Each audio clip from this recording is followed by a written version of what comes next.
This case is more mysterious than the Dyatlov Pass incident. This one is a true nightmare of a mystery. You probably heard of the Dyatlov Pass. A group of 9 hikers back in 1959 found frozen in the rural mountains. Their tent torn apart, bodies scattered, some with missing eyes, one with a crushed skull, another one with a missing tongue.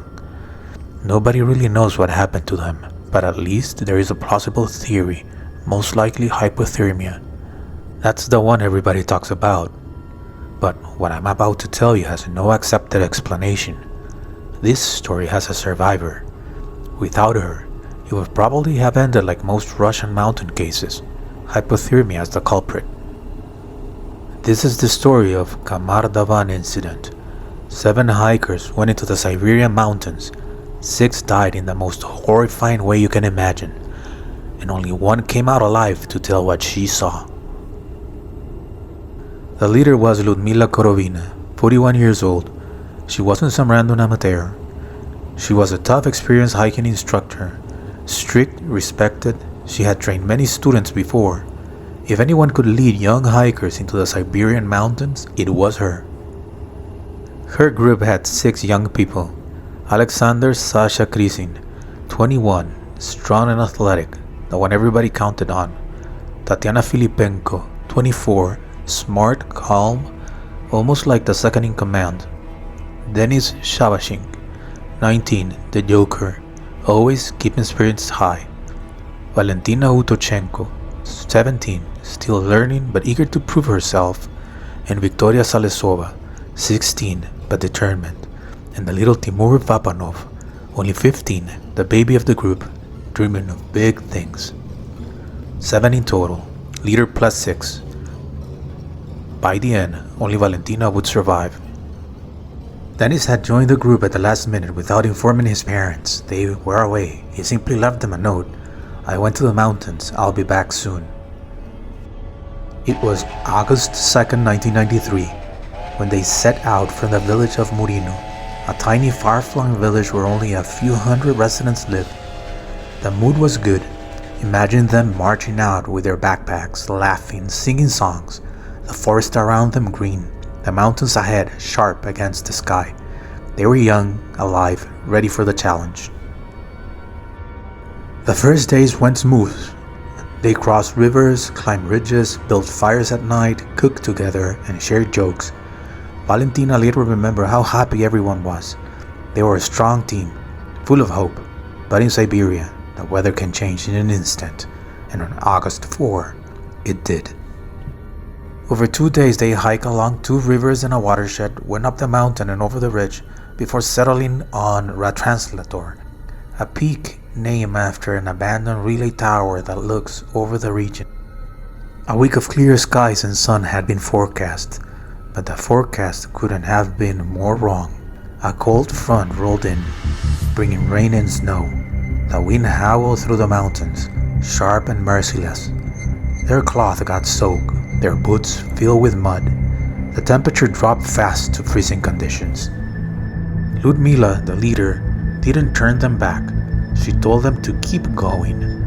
Probably she was trying to get to a cabin close by, but for some reason she stopped 400 meters from it and decided to camp on an exposed slope instead of at least heading into the forest. Maybe she thought the storm would pass. Maybe she underestimated it. Either way, they set their tents in the open, and that night was misery. No fire, wet sleeping bags, teeth chattering. The storm roared above them. That was their last night together. The morning of August 5, the storm was still raging. Cold rain, fierce winds and snow. They packed up, hoping to get lower to find some shelter. 5 days later, on August the 10th, a group of kayakers spotted Valentina on the riverbanks. She was filthy, exhausted, blood-stained, half delirious and half naked. They carried her out of the mountains and took her to the nearest police station. She was in shock. When asked what she was doing alone, she exclaimed that she hadn't been alone, but her friends had died at the top of the mountain, and only she had survived. Valentina was in such a state that she couldn't tell the police where they had camped. She kept repeating that her friends were dead. Because of the lack of information, the authorities didn't even start looking until August 24th, when they finally sent helicopters into the mountains. They found the bodies, 6 corpses scattered across the slope. Some naked, some curled into strange positions, all of them frozen in horror. There were no signs of animal attack, no signs of an enemy, just sudden violent death. Valentina finally managed to explain that the storm had gotten them by surprise, and Lyudmila had decided to camp where they were, as everybody was exhausted. During the night, the storm became stronger, and their tents had been flooded with water. The next day, Lyudmila, assessing the situation, made the decision to turn around. She wasn't going to expose the group to any unjustified danger. Everybody had breakfast and they started packing. A few minutes later, everybody was ready to start their trek back to the town. Valentina had taken the lead, everybody followed. But a few steps later, she hears this scream coming from above. She turns around to see Sasha, the older male of the group, up the hill, still at the campsite, clutching at his throat, his eyes bulging, foam pouring from his mouth, blood coming out from his ears, eyes, and nose. Lyudmila ran towards him. Sasha's body starts shaking violently, and he falls to the ground. Lyudmila got to him, desperately trying to find a pulse, but Sasha was dead. She cried uncontrollably. Sasha had been like a son to her. As everybody tried to calm her, she told the group that she was staying. They started pleading to her to join them back to town, because if she stayed there, it was going to be a certain death. After deliberating with her for a while, everybody stood up and started walking down the trail. Valentina took the lead again, and in a few seconds they all heard another scream. As Valentina turned around, she saw Lyudmila clutching her own throat, blood coming out of her mouth and ears and eyes. She fell to the ground motionless. Valentina, who still was in the lead and at the lowest part of the trail, instinctively dropped her back and started darting back up the mountain. But before she even took the first step, Tatiana screamed, blood running from her mouth. She fell to her knees, clutching her stomach. Victoria tore off her clothes, ripping them away as she was burning alive, and then she started banging her head onto a stone until she was no more. Dennis ran blindly into the rain, but collapsed, blood leaking from his ears and mouth. Timur cried, curling up, shivering, begging for it to stop, fell quietly onto the ground. As Valentina got closer, he kicked her, telling her not to get close to him and to leave the side with provisions. She fell on top of her back instinctively. She grabbed it and started running down the hill, not knowing if whatever had killed her friends was going to kill her. Valentina, 17 years old, watched it all, and now she was alone and exhausted. She managed to set up camp and slept. As morning came, she realized she needed to go back to her friends and gather as much supplies as she could. She was a week away from the closest town, alone and with not enough food to make it, her thoughts going from either die of starvation or go back to get food and at worst die suddenly like her friends. She decided to go back. She hoped to find somebody alive, but as she got closer, everybody was dead. She proceeded to close their eyes, took supplies, and walked back to the trail. As authorities recovered the bodies, the coroner declared them death by hypothermia.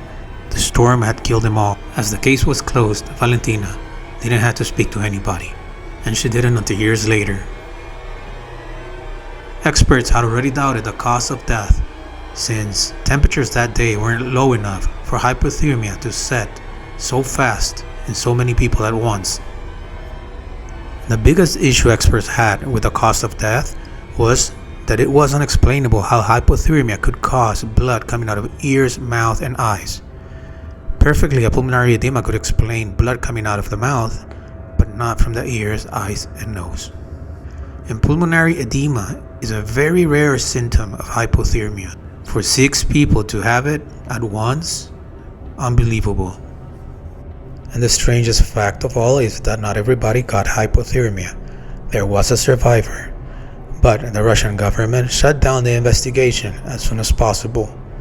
People around the community started speaking about how Valentina's family got money from the government to keep quiet about the case. As journalists took over the investigation, they found out that a week previous of the events, wildlife started being reported as acting weird, throwing themselves at the power lines and incoming traffic in the few roads that crossed the mountains. Suddenly a new theory appeared. The culprit of the death was sarin gas, as close by the army has testing grounds. But the question persisted, why not everybody? Why a survivor?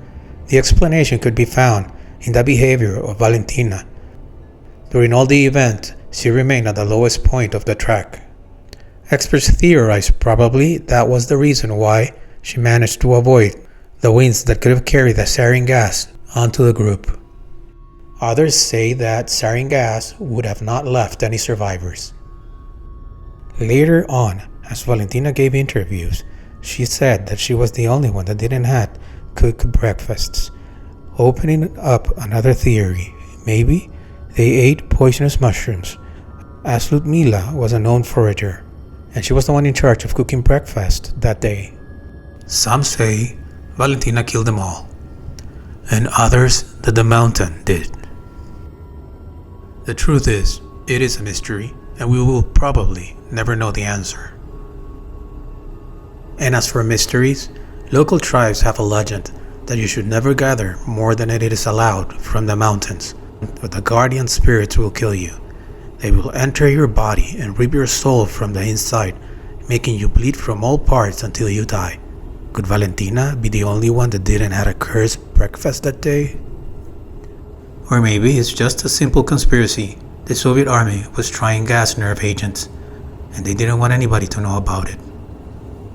The mountain range borders the mysterious Lake Baikal, which reports sightings of UFOs, orbs, and cryptoids. In the 1950s, a group of divers was attacked allegedly by aliens. 3 died. The case was kept top secret until the collapse of the Soviet Union. So, what do you think? Did those 6 young hikers just froze to death? Or did they stumble into something else? Poison? A chemical weapon? Or maybe something even stranger, tied to the Lake Baikal and its secrets? Valentina lived, but she never escaped. She carried the screams of her friends forever, and the rest of us, we are left with another mystery, another Russian mountain nightmare, one that feels worse than the Dyatlov Pass, because this time, someone was there to watch. The Buku Files!